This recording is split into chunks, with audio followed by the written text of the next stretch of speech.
नमस्कार मंडळी. तर आज मी बनवणार आहे तो शेजवान फ्राईड राईस आहे. तर आपण कसा बनवायचा शेजवान फ्राईड राईस, तर चला मग बघूया. तर शेजवान फ्राईड राईस बनवण्यासाठी इथे मी बासमती तांदूळ घेतलेला आहे. तुम्हाला जो तांदूळ आवडत असेल तुम्ही तो घ्या, पण जर तुम्ही बासमती तांदूळ घेतला तर खरंच खूप छान होईल तुमचा फ्राईड राईस. तर बासमती तांदूळ घ्यायचा, त्यानंतर ना आपल्याला इथे सोया घ्यायचा. सोयाबीन जो आहे तो असं पाण्यात भिजवून घ्यायचा. आपल्याला शिजवायचं नाही आहे याला, तर आपल्याला पाण्यात भिजत ठेवायचं आहे 10 मिनिट. त्यानंतर ना एका पातेल्यामध्ये आपल्याला पाणी उकळत ठेवायचं आहे. त्यानंतर त्यामध्ये मीठ टाकायचं आणि थोडंसं पाणी गरम झालं की त्यामध्ये आपण जो तांदूळ घेतला होता तो स्वच्छ धुवून तो टाकायचा आहे आणि आपल्याला हा तांदूळ जो आहे तो शिजवून घ्यायचा आहे. तांदूळ शिजवताना थोडंसं मीठ घालायचं, कारण आपण जो फ्राईड राईस करणार आहोत त्याचा जो मसाला आहे त्यामध्ये खूप प्रमाणात मीठ असतं, त्यामुळे आपल्याला एकदम कमी प्रमाणात मीठ टाकायचं आहे तांदूळ शिजताना. बाकी इथे दुसरं काहीच ॲड करायचं नाही, तेल वगैरे असं काहीच नाही.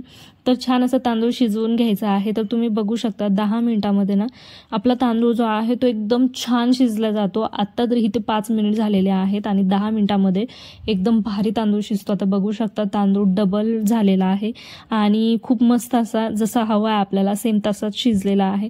तर इथे तांदूळ जो आहे ना तो मी काढून घेते. आपल्याला काय करायचं आहे, तांदूळ शिजत घालताना ना पाणी शिल्लकचं वापरायचं आहे, जेणेकरून तांदूळ आपला मोकळा होईल. जो भात आहे तो मोकळा शिजेल. त्यामुळे अशा प्रकारे आता आपल्याला हे तांदूळ भात जो आहे तो काढून घ्यायचा आहे. तुम्ही डायरेक्ट काय करू शकता, मोठी चाळण घेऊन त्यामध्ये डायरेक्ट हे जे पातेलं आहे ते असं पलटी करून पूर्ण भात काढून घेऊ शकता. पण तसं न करताना तुम्ही जर ही अशी प्रोसेस केली ना तर तुमचा भात जो आहे तो खूप छान असं सुटसुटीत होईल आणि तांदूळ जे असतात ते तुटणार नाही. तर अशा प्रकारेच आपल्याला हे काढून घ्यायचं आहे झाऱ्याने. तर जर तुम्ही कढईमध्ये किंवा मग कुकरमध्ये हे तांदूळ शिजवत असाल तर तेव्हा पण तुम्ही अशाच प्रकारे काढून घ्या. पूर्ण पाणी नितळून घ्यायचं आहे झाऱ्याने आणि व्यवस्थित तांदूळ टाकताना असा मोकळा करून टाकायचा आहे, जसं मी टाकते, जेणेकरून आपला तांदूळ थंड झाल्यावरती सुद्धा चिटकणार नाही एकमेकांना. छान असा भात काढून घेतला. त्यानंतर ना आपले जे सोयाबीन होते ते सुद्धा भिजवून झालेले आहे. तर इथे बघू शकता व्यवस्थित असं सोयाबीन भिजलेलं आहे. आता आपल्याला काय करायचं, ह्याचे जे सोयाबीन आहे ते हातामध्ये असं घ्यायचं आणि त्यानंतर ना त्याचं जे पाणी आहे ते नितळून घ्यायचं पूर्ण, कारण आपल्या सोयाबीनमध्ये पाणी बिलकुल राहिलं नाही पाहिजे. त्यासाठी आपल्याला पूर्ण असं जेवढं ताकद लावता येईल तेवढी ताकद लावून हे पूर्ण पाणी काढून घ्यायचं आहे सोयाबीनमधलं.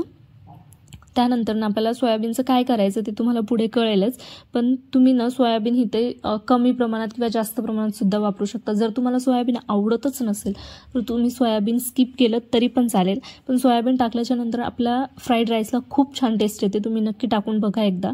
त्यानंतर ना इथे सोयाबीन जे आहे ते अशा प्रकारे आपल्याला कट करून घ्यायचे आहे. जर तुम्ही एकदम छोट्या साईजचे जे सोयाबीन असतात ते जर वापरत असाल तर तुम्ही त्याला कट नाही केलं तरी पण चालेल, पण माझ्याकडे जो सोयाबीन होते ते ना एकदम मोठ्या साईजवाले होते. तर मग मी काय करते, ते मोठ्या साईजवाले आपले राईसमध्ये चांगले नाही लागणार, त्यामुळे मग मी एका सोयाबीनचे 2-4 असे तुकडे करून घेते, जेणेकरून ते खाताने पण छान लागतील आणि असं वाटणार पण नाही खूप सारं की सोयाबीन घातलेत. तर बघू शकता सोयाबीन इथे कट करून घेतले. आता लसूण घेतलेला आहे मी 5 ते 6 पाकळ्या.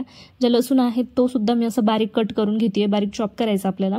आता इथे व्हेजेस तुम्ही बघू शकता मी काय काय व्हेजेस घेतलेले आहेत. तर आपल्याला हे जे मी व्हेजेस घेतले ते आपल्याला कंपल्सरी घ्यायचेच आहे. जर यामध्ये तुम्ही फक्त सोयाबीन जे आहे ते स्किप करू शकता आणि सोयाबीनच्या जागी गाजर ॲड करू शकता. इथे कांदा, पत्तागोबी, टोमॅटो, शिमला अशा प्रकारे मी घेतलेला आहे, लसूण आणि सोयाबीन.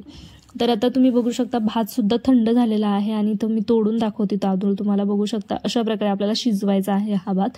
खूप मस्त असा मोकळा भात होतो जर तुम्ही मी ज्या ट्रिकने सांगितलं त्या ट्रिकने जर केला तर. आता आपल्याला इथे नॉनस्टिक कढई घ्यायची आहे. नॉनस्टिक जर नसेल तुमच्याकडे तर तुम्ही लोखंडाची कढई वापरू शकता.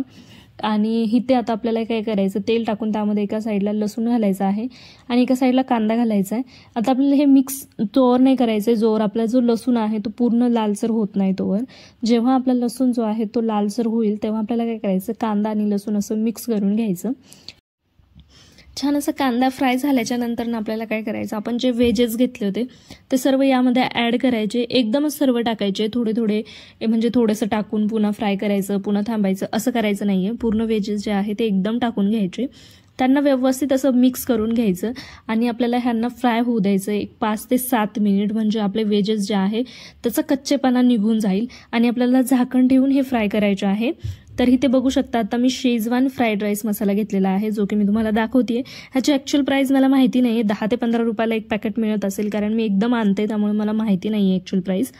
तर हे शेजवान फ्राईड राईस मसाला आपल्याला यूज करायचा आहे. ते बघू शकता 5 मिनिटानंतर आपला पूर्ण जो व्हेजेस होते ते व्यवस्थित फ्राय झालेले आहे आणि ते मी मसाला ॲड करते. तर मी मसाला पूर्ण ॲड करणार नाही आहे, अर्ध पॅकेटच इथे यूज करते मी, कारण 3 वाट्या तांदूळ वापरलेले आहे. तर 3 वाट्या तांदळाला तुम्ही अर्ध पॅकेट टाकू शकता आणि 6 वाट्या तांदळाला पूर्ण एक पॅकेट आपल्याला वापरायचं असतं. जर तुम्हाला एकदम जास्त प्रमाणात मसाला हवा असेल तर तुम्ही पूर्ण पॅकेट घातले तरी पण चालेल. तर आता इथे व्यवस्थित मसाला मिक्स करून घ्यायचा. त्यानंतर पुन्हा थोडंसं तेल आपल्याला ॲड करायचं, कारण मसाल्यांचा जो कलर आहे तो आपल्या राईसला लागला पाहिजे. त्यामुळे आपल्याला थोडंसं पुन्हा ऑइल इथे ॲड करायचं. आणि इथे मी थोडंसं स्पायसीसाठी इथे तिखट ॲड करते, लाल मिरची पावडर. जर तुम्हाला स्पायसी आवडत नसेल जास्त तर तुम्ही तिखट नाही घातलं तरी पण चालेल, पण मला थोडंसं स्पायसी हवा होता राईस, त्यामुळे मग मी इथे थोडंसं तिखट घातलेलं आहे. तुम्ही काश्मीरी लाल मिरची पावडरसुद्धा वापरू शकता. त्यानंतर मग पुन्हा आपल्याला आपण जो राईस घेतला होता बनवून तो आपल्याला राईस पूर्ण यामध्ये ॲड करायचा. छान असं व्यवस्थित मिक्स करून घ्यायचं. मिक्स करताना तुम्ही बघू शकता मी साईडने चम्मच फिरवतीये, आपल्याला मधून चम्मच फिरवायचा नाही आहे, साईडने फिरवायचा, जेणेकरून आपला जो तांदूळ आहे तो तुटणार नाही. तर आपल्याला अशा करून पूर्ण जो राईस आहे तो मिक्स करून घ्यायचा. आणि आपला राईसचा कलर बघू शकता खूप मस्त दिसतोय. आणि आपल्याला हा जो राईस आहे तो झाकण ठेवून एक 5 मिनिट असा वाफवून घ्यायचा आहे. मी जसं की तुम्हाला सांगितलं होतं मसाल्यामध्ये मीठ तिखट असतं, त्यामुळे आपल्याला वापरायची गरज नाही आहे.